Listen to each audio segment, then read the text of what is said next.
This has been the third class in a series, and it's sort of where I'm tying everything together, but all the information that I've gone over all week has been in the PDFs that you guys should have had. And so first of all, just who am I? I'm a massage therapist and a postural alignment therapist on Nantucket. I really focus on chronic pain, chronic stress, and chronic disease. And I usually use it between massage and posture work. And right now I'm mostly doing it through posture work online. And many people have feet issues. So what I've been addressing the last few weeks are very basic foot issues, but oftentimes it helps correct about 80%, or a large significant portion of what your issues may be. And everyone would benefit from some aspect of it. What I'm really hoping is that you get a sense of which ones to accept for yourself and which ones are less appropriate for you. So that's really what I'm hoping to do for you today. So for today, I'm going to go over and show you some of the exercises and stretches that I hadn't specifically showed you last time, just so you get to see them.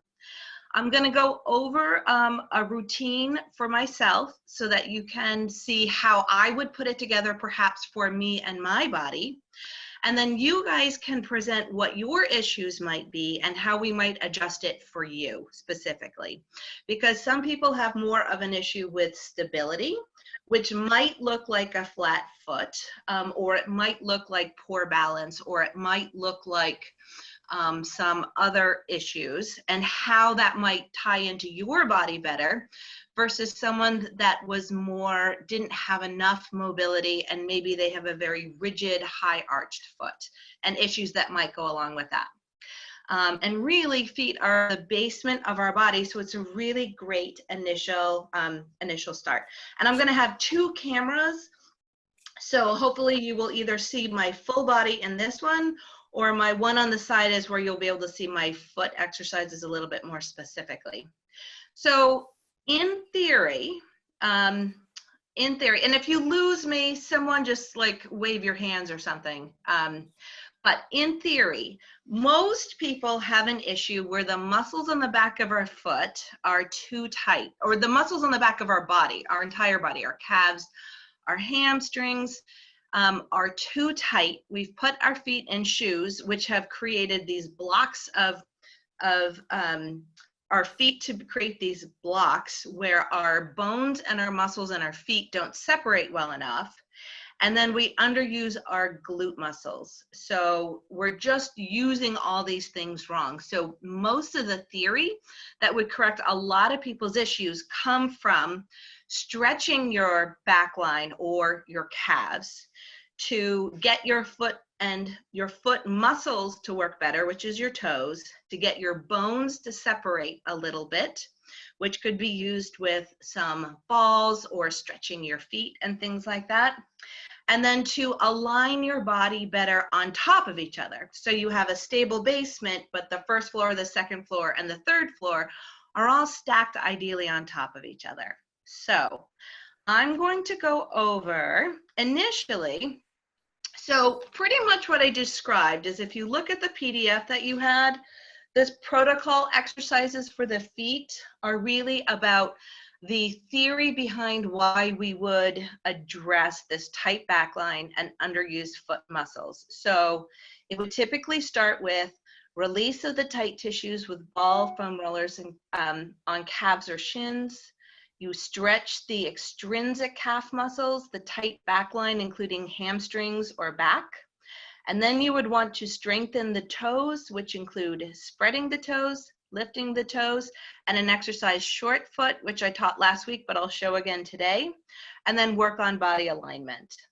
But specific for foot stability is what I'm going to go over for today, and then we can address for you. Just as a little caveat, most of these are pretty basic.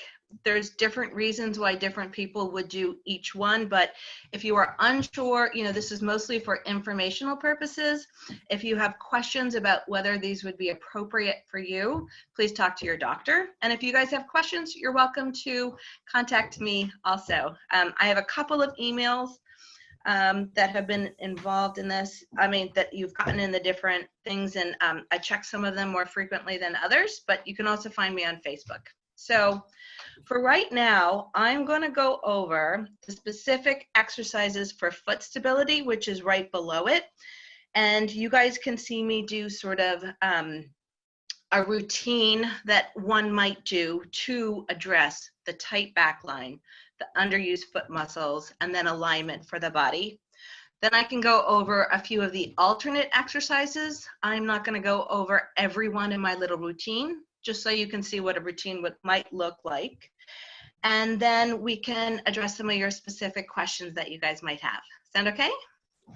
All right, and some of this, if you're new, might be new for you. All right, so let me just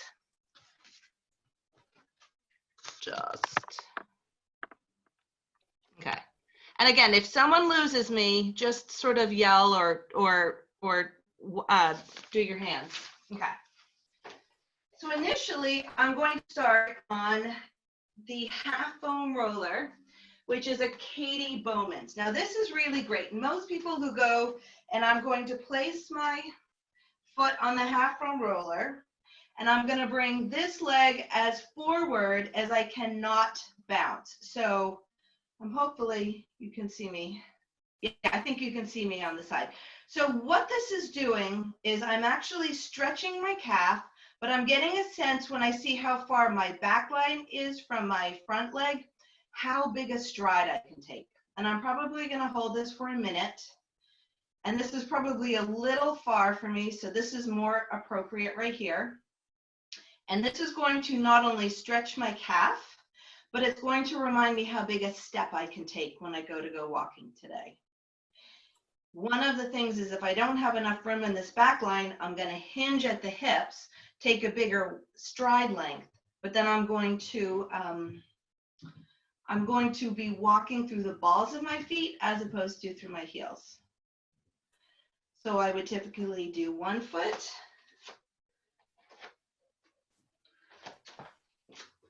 and then I would do the other.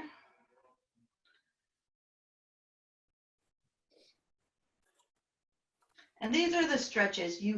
I will show you the different ball release as well. All right, so I would do this for a minute, and most of the rest of them I'm going to do a little bit faster. Now we're going to stretch the back line. For me, I am going to do counter stretch. Counter stretch is really great. My feet are hip width apart.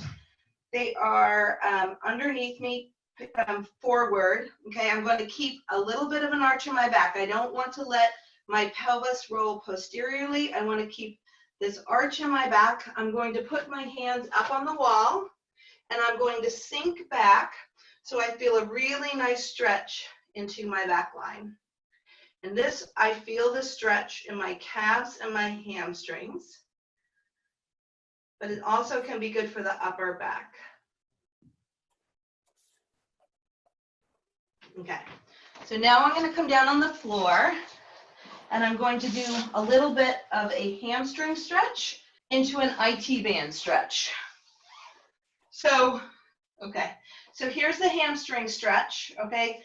I'm going to keep my right leg on the ground, okay? I'm just using this to add a little bit more sensation into my hamstring. It doesn't have to be a lot. If I brought my leg right here, it actually gives me a little bit more straight space because some of my tension is coming from my pelvis. Now, if you don't have a hip surgery, like a hip replacement, you could bring this leg and get into the side leg as well. So this is going to be a bit of an IT band stretch. Okay, and then I would do the other side, which I won't show right now just because you can see it, okay? So now I'm going to stretch the front line. A lot of times when we wear shoes, okay, our toe box brings our foot up like this, and our heel is up like this, okay? So what tends to happen is the ligaments and tendons on the top here get really, really short. So what I'm actually going to do, and you can hold on a wall or something, is I'm going to come right here. My weight is in my left leg. This foot right here has my weight. but I'm going to bring this leg back here and I'm going to allow it to stretch. Very common for your foot to cramp. The cramp is actually the tissue is shortening appropriately and it doesn't know what to do because it's been sort of almost dead in the foot. So as it comes to life and it learns how to contract again, it often cramps. If it cramps, just come out of it, stretch it for a second, and come back to the stretch. Now, the more that you're standing up, because this is stretching of your front line, so I'm actually getting a stretch in through my hips as well. If you were, say, sitting in a chair and did this, it's going to be less of a stretch than if I'm standing. But you're going to stretch the top. This would be really great for people with a hammer toe. They really get short. Okay, so that is stretching of the front line. Now we're going to strengthen the feet itself. And I'm going to come to my little camera, so I don't know if you want to do this one. But what I'm going to do, are you able to? Okay, perfect. Okay, so now what I'm going to do, okay, is I'm going to work on lifting up the little guys and pressing them down. Lifting them up, pressing them down. I'm going to spread them apart when they're up, and I'm going to try to place them down. Then I'm going to play with lifting up the big guys, pressing down the big guys, lifting up the little guys, pressing down the little guys. And I can see that my internet is a little slow, so hopefully you can get a sense of what I'm doing. And then, and make sure I'm doing it in orders. And then we're going to do short foot. Now, short foot is really how you're going to work with the arch. So right here with short foot, okay, so short foot is an element where you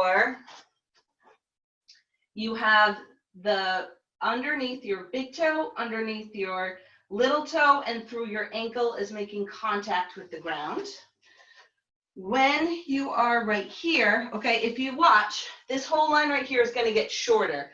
So we're going to start right here, and as I come right here, you can see it's very subtle, but right here my arch is lifting, okay? So what happens is I have this tripod of the foot, then I'm pressing down, and it's going to be a couple seconds of lift up, release, and then lift up. So this is initially short foot. And this is going to be one of the main stabilizers of the feet. And this is a very great exercise. You can do it on both feet, okay? And then if you can maybe switch to the full camera where you can see my full body. We're going to tie it into the full body. So now I'm going to do a short foot, okay? So I'm going to have my weight on my left foot, okay? I'm going to not have my weight on this one, but it is on the ground. I'm going to create the short foot, and then I'm going to try balancing. And you're welcome to hold on to something, but I'm going to balance in different positions. And this is going to bring short foot into the rest of the body. But you want to make sure that you can get short foot first before you bring it into the rest of the body. Now, I've worked on stretching my back line. I have worked on getting my foot exercises going. And now I'm going to tie it into the rest of the body. This exercise right here is called supine foot circles, point flexes. This foot is going to be pretty active by pulling my toes up, but I'm not going to do anything. I'm going to have this leg up here at a right angle. Okay, I'm able to hold behind it. I'm not moving my knee, I'm not moving my ankle, but I am going to make as big a circle in one direction as I can. And then I'm going to do in the other direction, making as big as you can. You will sometimes hear pops and cracks. You will sometimes find like you're a broken record, like you skip a section. And what you want to do is try to make it sort of as long as it doesn't hurt, make it as sort of big as you can, and those areas that you skip, you get to sort of focus on. And then you're just going to point and flex. And this exercise right here works every single muscle from your knee down, which is pretty impressive. It also having your pelvis in 2 different positions while you do that. So then we're going to switch and do the other. We're going to go on the right. We're going to go on the left. And then we are pointing and flexing. A lot of people do between 20 and 40, but in my entire postural career, I've had 2 people find this to be less taxing than they thought it was going to be. Okay, and then we're going to stack the body on top of each other. So feel free to hold on to something, but again, we're going to have our position where our feet are forward, and we're going to go up on our toes and back down, and it's like a calf raise in positions where our toes are pointing forward. Then we're going to have in like a pigeon toed, where we're coming up on our calves, but with our toes pointing more towards each other. And then I'm going to come here with my toes pointed out, which most people tend to deviate towards anyway. And now I have stretched the back line, stabilized the foot muscles, and sort of did a few exercises. Different people will be different, but a few exercises about getting the body stacked on top of each other. If I wanted to, I might have done a few foot rolling before I even got started. I'll do that in just a second. I might have used a really soft, squishy ball like this, and this is going to work the bones a little bit because it's a softer surface. If you had had a harder ball that is going to more distinctly move the bones. I don't know if you can see how, as I press this against, I'll do this on the ground in just a second. So if you are going to work on mobility, which is either tight muscles or it's going to be tight bones, it can be very helpful to use these little balls and go sort of slow, not to pain, but sort of slower and deeper. If I find my balance isn't as good as I would like to be, and I want to gently wake up my nerves so that my brain gets a decent connection with the peripheral nerves in the bottom of the feet, I'm going to take this little bumpy ball and I'm going to go very light and fast. So these ones, slower and deeper, lighter and faster, and I'm going to go all over the bottom of my feet, and that is going to give my brain a better sense of where my feet are and what my feet are doing. So let me show you what these would look like.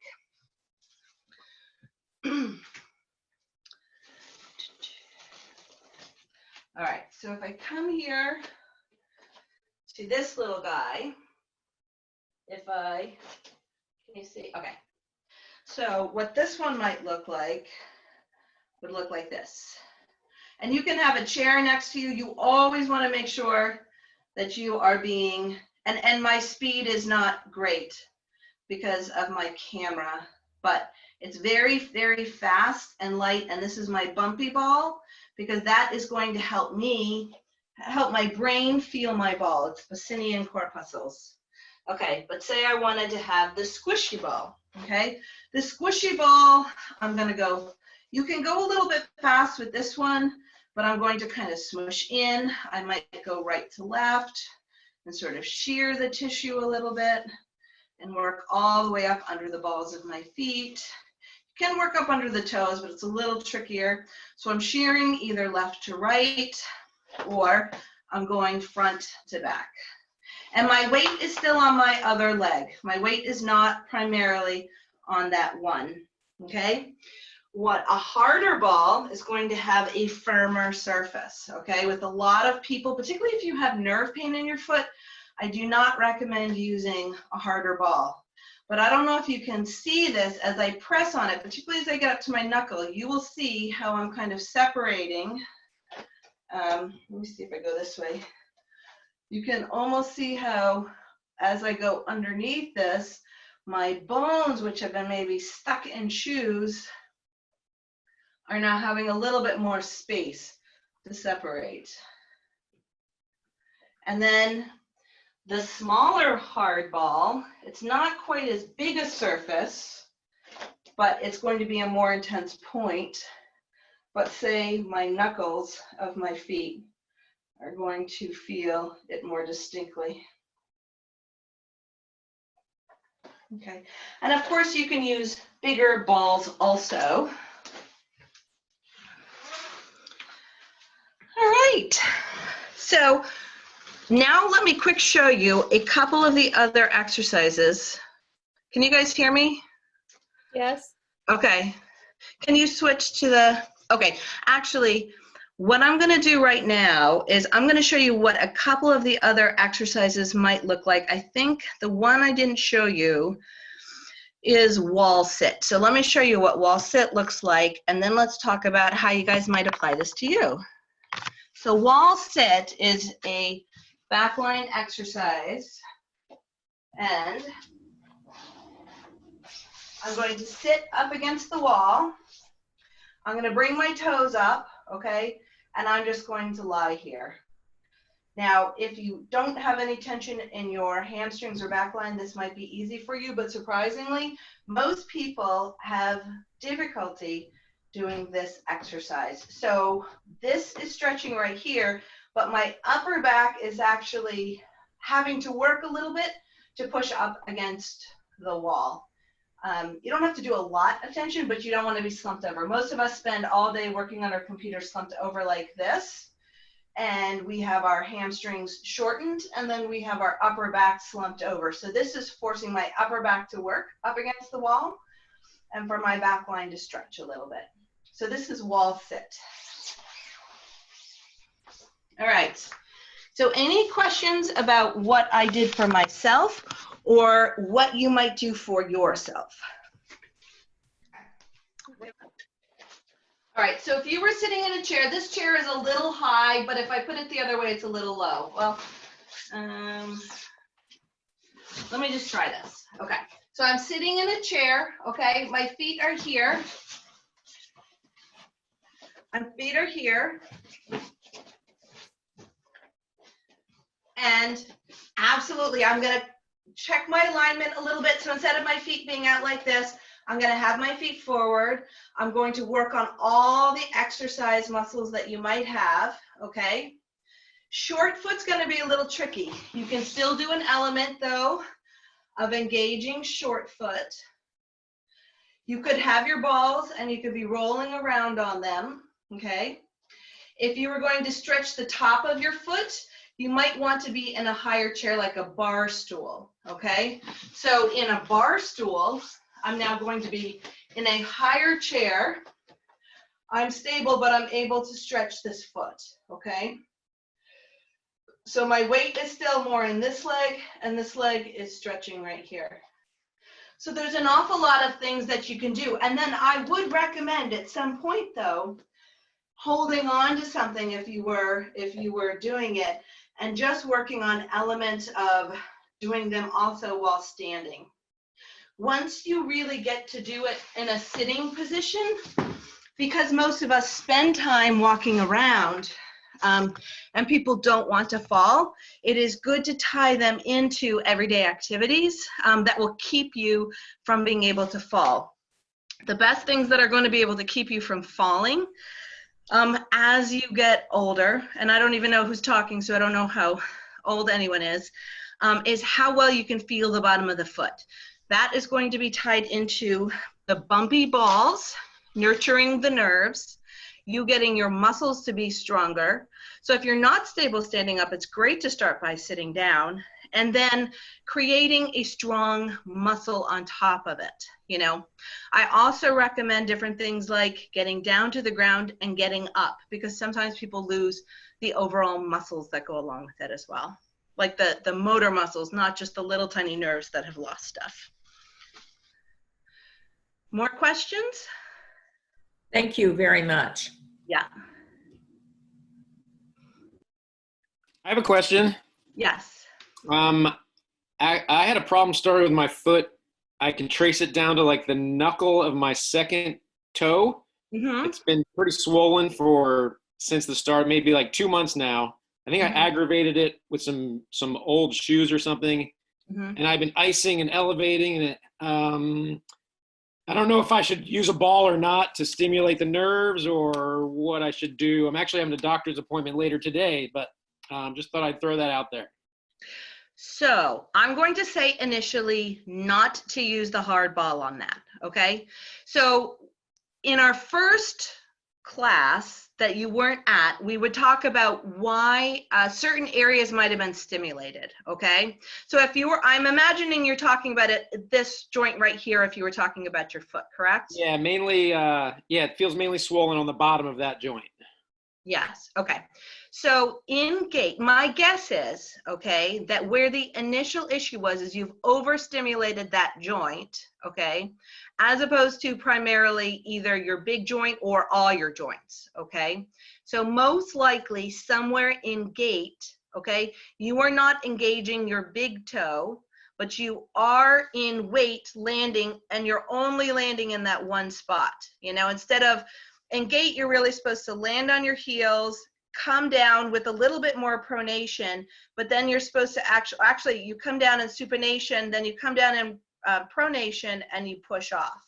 My guess is that you come down and you either just go into that second one, or you only come down and you don't get into your first one very much, okay? So for you, I'm just gonna guess here, okay, you would probably want to keep your weight off of that guy in something like a metatarsal pad, which is very, very small, but it's gonna keep you, instead of putting too much weight like this, it's going to flatten, so it's gonna flatten your toe out a little bit like this, and to get your big toe to work appropriately, and then tie it into your hip, because it's most likely gonna have a little bit of a gait issue as well. But I would think, yeah, I would think those things would most likely make a difference for you. But Metatarsal initially, pad. what? A metatarsal pad? Yeah, just look at what they do. If you look up Ray McCallum of Correct Toes, and you look up what he does with metatarsal pads, and see if it at all makes sense for you. But most likely, you're not using your big toe the way you should, or your entire line of the ball of your foot, and you're only using that guy, okay? The why that's doing it can be very long-standing. I have an issue with my left foot where I do that. And then what that painful area is, I don't want to diagnose anything, but most likely it's coming from too much weight too often in that one spot, okay? So we want to get your weight off of it, and then we want you to get using your foot correctly, okay? Okay. But we don't want to put more weight on that guy right now. Thank you. Yeah. Yes, hey Sally. Hello. Hello, Rachel. Nice to see you. I have two issues I'd like you to address, if that's possible. Sure. The first one is really bad pronation, to the point that my top parts of my legs are like that, and I've got so knock-kneed, and my ankles and everything have turned so in that the bottom part of my legs are like, Okay. I can't describe, but you know what I'm saying. Yeah. So exercises to, I'm sure everything that you've already suggested is going to help, but so pronation is the first one, and the second one is a bunion. Okay. So pronation typically means that you are really going to want to focus on those exercises getting your toes to work. So the lifting the toes to bring them down, okay? So first we want to wake up those little toes, okay? Then you're going to want to do the short foot, okay? So there can be issues with too rigid a foot too that doesn't go into pronation, but really you want to work on getting the muscles to wake up and then the muscles to learn to lift that arch for you, okay? Yeah. Okay. And then you want to tie it into strong enough hips, okay? So I didn't really go over, I mean, the short foot would be great for you. The toe exercises, the short foot, the supine foot circles, point flexes, a little bit the toe raises would be beneficial for you, okay? But then we would probably also want to address some hip stability as well. And there's a few other things we would look up, but feel free to contact me. I am more than happy to meet with you guys. I've taken on a little bit more than I could handle with the course I'm doing right now. Not this one, a different one. But I would be more than happy to meet with you and look at your overall body. But typically that's what it is. Most people with a bunion are going to have an element where they are walking and they're using their hip to toe differently. The issue might be mostly in the foot, or it might be mostly in the hip, but most often they are walking using their hip flexors instead of their glute, and the gait looks a little bit differently, okay? So what often helps with the bunion, okay, to not make it go any worse is to, and this is in the foot props that you may have gotten, is something that is going to correct the alignment. Usually when you have a bunion, you know that first, that your big toe is going like this a little bit, okay? And then it's bumping against the little guy. And but you need to be able to put in a shoe that's wide enough, but we want the alignment of that big guy to go. Because that tendon that's required to push your big toe down and create that arch requires that your big toe be in proper alignment, okay? If the bunion is severe, it is hard to correct it with just exercises. But if you have a major bunion surgery, it actually, if you didn't correct how you were walking on top of a really intensive surgery, you're just going to create another bunion. So I don't know how severe your bunion is, but if it's only a small one, you can correct it typically by putting the toe in correct alignment, and wearing these in a shoe. So you want to make sure your toe box in your shoe is wide enough for the weight. So stand, spread your toes apart, put this guy in, and make sure your shoe is wide enough for your foot, okay? And then you're going to want to do those exercises that help you get into alignment. If you have a little bit of a bunion and you're doing, sometimes it's also helpful to put either a little pad or something between it just to get the big toe to work. Because as soon as that toe deviates to the side, that tendon is harder to access with the muscles. Okay, thank you. Yeah. Hey, Lisa. You want to unmute yourself, though? Okay.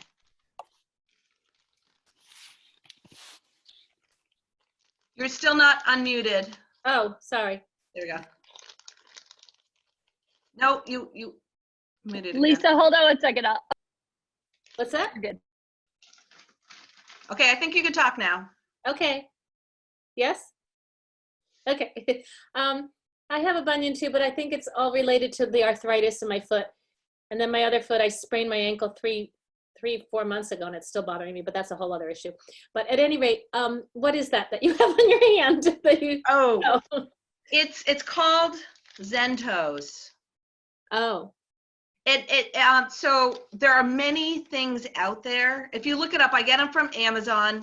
I don't know if you can see in the picture. I can see Zen Toes. Yeah, it's Zen Toes, but you see where it is right here? I don't know if. Yes, yes. So what it's doing is if this toe was normally going this way, yeah, it just puts a little bit of a pad in between, which is going to keep the alignment. Okay. Now, correct toes, which I happen to like, spread all the feet apart, but most people have the biggest issue with the big guy. There's many things like this. I have just found that more people, this is inexpensive, it's easily accessible at Amazon, and more people have had success using this than any of the other ones out there. Not that they wouldn't work, I'm just saying, it's easy for me to recommend it because everyone has come back and had a really big difference. And said it was This might good. work well for you too, Michael, because it's going to actually it's going to a little bit force you to shift your weight a little bit more into a different spot. Great. Yeah. Thank Now, you. here's the thing. A bunion is arthritis, though. So it's very possible that you may have gone to a foot doctor and they will have said, oh, you just have arthritis. Because what is arthritis? Arthritis is friction. They usually age, but not always, okay? It often comes from an injury that made you use something differently, but it's going to cause from friction and a buildup of something and a wearing down of something else, so a wearing down of the proper lubrication between your joints and a building up of bony stuff, okay? In a bunion, you start with creating almost it's like the joint swells and then it gets hard and then it gets solid. Okay, so the more you've gone into the solid thing, it gets harder and harder to address. The more you catch it right away, it's going to be really helpful. But any type of a bunion is going to be a type of an arthritis. But that doesn't mean you can't do something about it. You always can. Even if your toe is really, really over this way, it just gets harder the more hard it is. Okay. Probably wouldn't hurt to do it on the other foot just as a precautionary.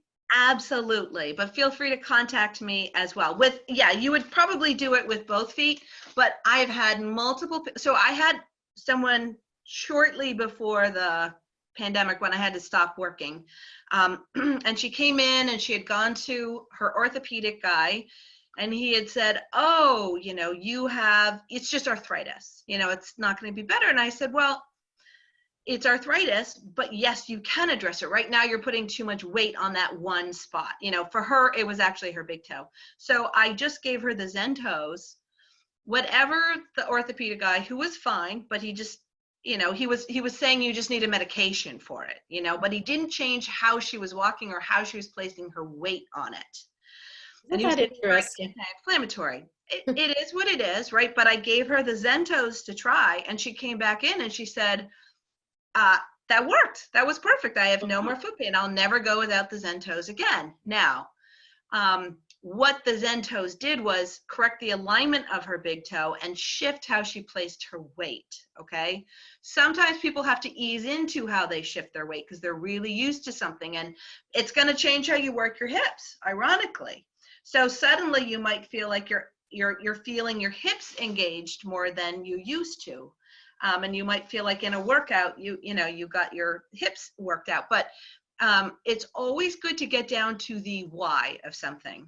If a lot of people lately have been coming back with issues in the ball of their foot and their doctors are telling them to shorten your stride, and if they're even looking at anything other than, oh, you have a Morton's neuroma, or oh, you have this or that, you know, they're naming what the issue is, but they're not going into the why. Even when the doctors go into why they're having an issue in the ball of their foot, okay, it's going to come down to that they're weighting the bottom of the foot. You're supposed to weight through, here, let me go to the little guy, the little one. Okay, so we can just look at it this way. You're supposed to weight through your ankles, okay? So I'll lift this up so you can actually see my hips better. Okay, so we're, sorry. You do need to see my feet a little bit. All right, so we're supposed to weight through the ankles and through the hips with the feet generally forward, okay? If I go like this and I have my feet wider, okay, I'm also going to change where my center of gravity on my pelvis is. So if I shift my weight forward like this, now I'm not over my ankles, I'm over the balls of my foot. And I can know that I'm over the balls of my foot because I can feel it, but I also, it's harder to lift my feet over, okay? We want our center of gravity, which is where our weight is, to be gone through our ankles, because our ankles, joints are really meant to be strong and stable for us. Many people with issues in here, the ball of the foot, Morton's neuromas, calluses that are in this area, all sorts of other things, are typically coming because their center of gravity is weighting the wrong part. So we've shifted our weight forward like this, or I've shifted my upper body over like this.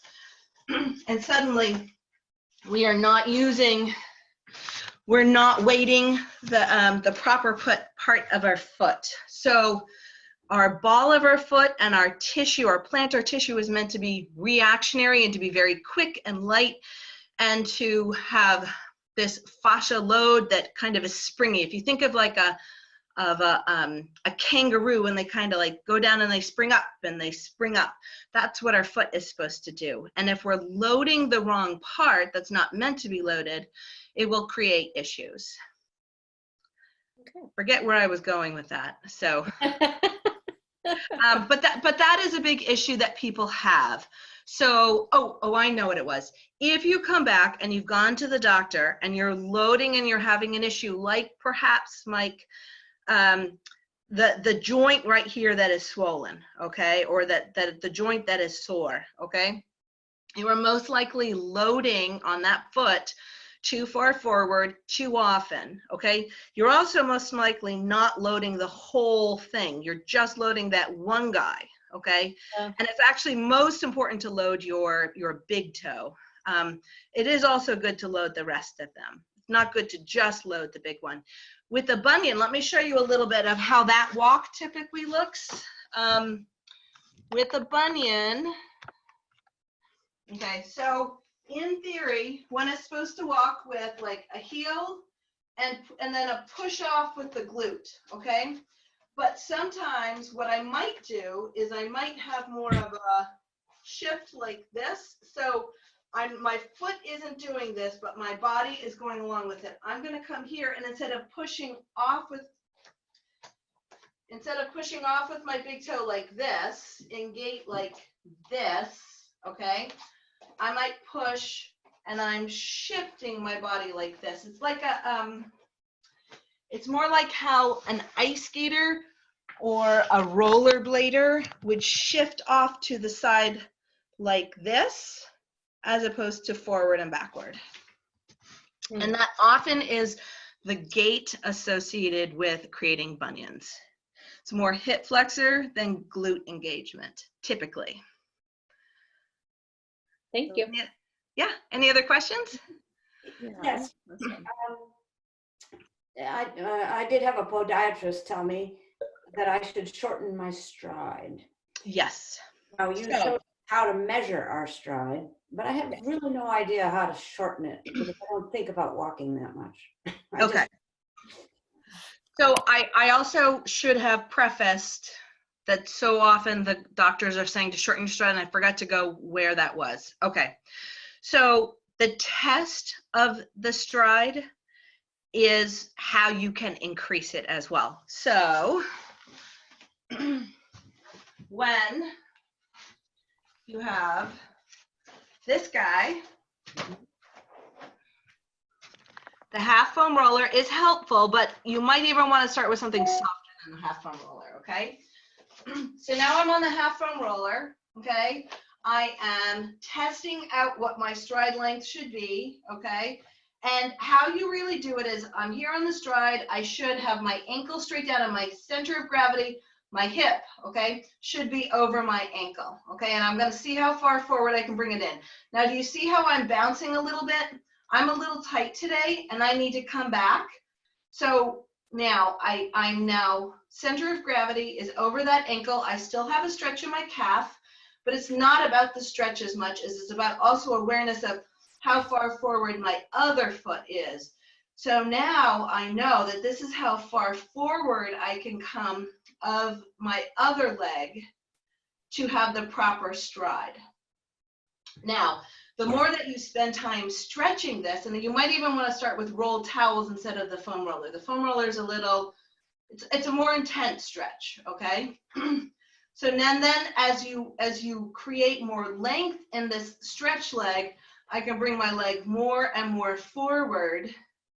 And over time, I can then go, okay, I can take a bigger stretch. But say I was right here, or I may even have been a negative stride. This leg was even behind the other one, okay? But now I go to walk, and I'm taking these big, long strides.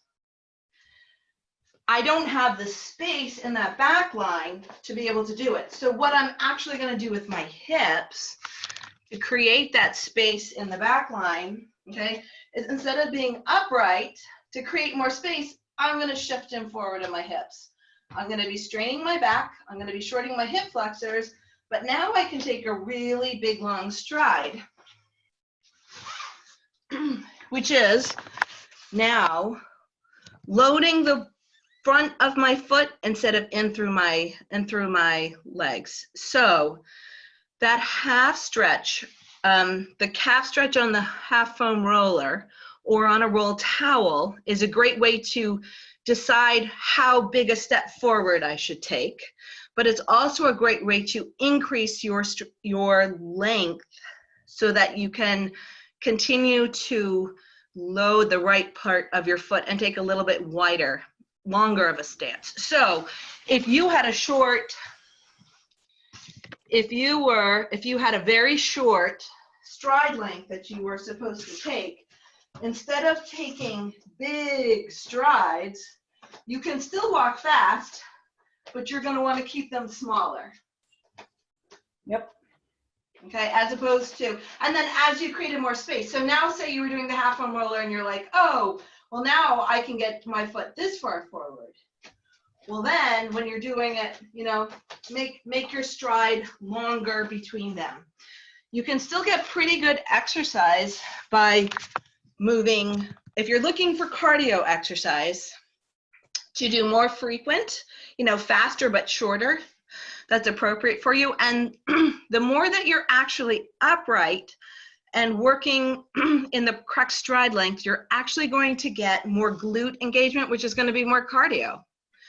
So, you know, that shorter, faster stride length is still going to be effective for you. Thank you for that explanation. All the geometry is coming together. Yeah, excellent. All right, any other questions before we end up today? Next class we're going to be, which will be Wednesday, and hopefully no internet issues, we're going to be addressing elbow and wrist pain that people may have had more because of extra mouse, you know, computer and mouse activity that people had. So, Okay. but any more questions about the feet, feel free to contact me. My emails are there. And or find me on Facebook. And I'm also welcome to meet with some of you.